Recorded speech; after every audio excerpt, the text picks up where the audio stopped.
Die Tatsache, dass wir zwar wussten, es gibt ein Chorfrauenstift, aber nicht besonders viele Quellen dazu gefunden oder gekannt haben, hat uns vor einigen Jahren veranlasst, hier ein Forschungsprojekt zu starten.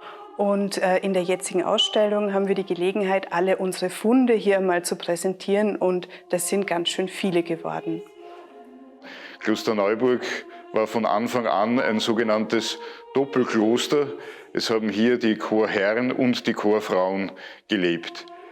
Zwischen den beiden Konventen gab es einen regen Austausch. Es war auch im ganzen Konzept so organisiert, dass der Propst der Vorsteher beider Klöster gewesen ist, wobei er aber einen sogenannten Custos Dominarum ernannt hat, einen Chorherrn, der für die Betreuung des Chorfrauenklosters zuständig gewesen ist. Und die eigentliche Leiterin des Frauenstiftes war die sogenannte Magistra, die Meisterin, die den Konvent geleitet und organisiert hat. Eine ganz zentrale Frage für uns war, wer waren eigentlich die Frauen, die hier eingetreten sind, und warum war das Stift für eine Frau in dieser Zeit überhaupt attraktiv? Und wir haben festgestellt, dass es gerade hier in Klosterneuburg viele Gründe gegeben hat, wieso man als Frau den Weg ins Kloster oder in dieses Stift gesucht hat. Ein ganz zentraler ist wahrscheinlich, dass es hier die Möglichkeit zur Bildung gab. Lesen und Schreiben natürlich auf der einen Seite, aber ein wichtiger Punkt in der Ausbildung war auch die Musik. Viele Antiphonen, Hymnen finden sich nur in den Büchern der Chorfrauen, die sogar mit eigener Notation diese biblischen Texte, diese Gebetstexte vertont und gesungen haben.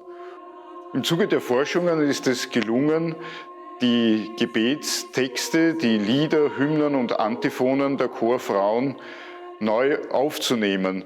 Die Universität für Musik und Darstellende Kunst in Wien hat diese Texte gesungen und so neu eingespielt.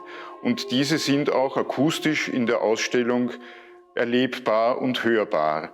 Und es ist, wie ich meine, ein guter und schöner Gedanke, dass durch diese Gebete, durch diese liturgischen Hymnen und Lieder, die hier hörbar sind, den vergessenen Chorfrauen wieder neu eine Stimme gegeben worden ist.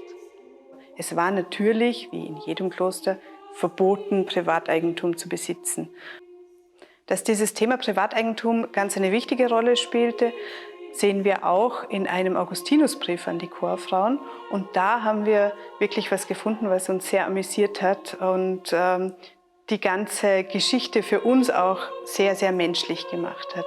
In diesem Augustinusbrief steht nämlich: Sogar wenn eine stirbt und unter ihrer Matratze wird etwas gefunden, dann darf sie nicht auf dem Friedhof beerdigt werden, sondern sie muss im Mist begraben werden. Mist auf Mittelhochdeutsch bedeutet nur ungeweihte Erde, aber für uns ist es natürlich eine lustige Komponente, dass da Mist steht.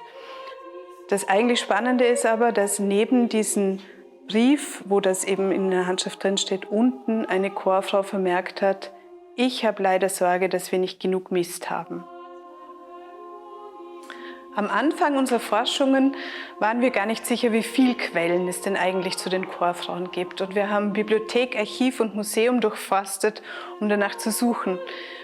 Wir haben erstaunlich viel gefunden und haben viele Erkenntnisse gewonnen. Und wir freuen uns sehr, dass wir diese Erkenntnisse und unsere Arbeit jetzt hier in dieser schönen, groß angelegten Ausstellung auch einer breiten Öffentlichkeit präsentieren dürfen.